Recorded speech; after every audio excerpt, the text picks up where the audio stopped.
My name is Ben Malcolm and I'm a history student at University of Essex. At undergraduate level at University of Essex, I studied a very wide range of different subjects, so ranging from the English Civil War, the Third Reich, the Cold War, the American history, Asian history, European history of course, and the history of Southern Africa, which is something that particularly interested me. When I first came to Essex, I wasn't sure exactly what kind of history I wanted to do, so I liked the fact that I could experiment with all these different histories and really sort of channel into what my interest would be. I'd been interested in the history of empires and colonialism, and I was particularly fascinated at how these different colonialisms all met in one region of the world and how they interacted with one another and how they were perceived and how they perceived each other.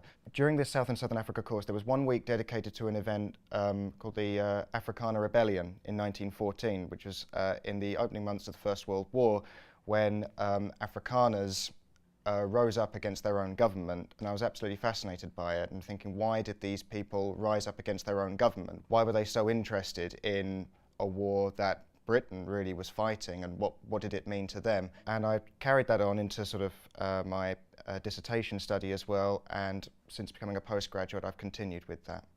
My dissertation for my master's is kind of inspired from my undergraduate dissertation. So whereas I did the Afrikaner Rebellion and the first few months of World War I in South Africa for my undergraduate dissertation, for my postgraduate I have expanded that and started to look at the wider area and looking at, rather than just the opening few months, looking at the first few years of the First World War. So I'm looking at German Southwest Africa and its relationship with South Africa, the British Empire in general, so looking at what is modern-day Botswana and Zimbabwe as well, and how they all interacted with one another, why they went to war, and what were the results of that. I really wanted to do a PhD. It was part of a sort of a grand plan, if you like. From the moment I came to university, I thought, I really want to do that. I'd really like to sort of teach at university level. And I made that decision after 1 year here. I really enjoyed doing the research for the dissertation. A lot of research is available in National Archives, which the great thing about being in Colchester, we can very quickly get to London, so it's not a problem doing research. I've done a lot of research in the Imperial War Museum, at the British Library, the National Archives. Much as I'd love to go to South Africa, and I'm always looking for an opportunity to do so, luckily it hasn't stopped me doing the studies that I want to do.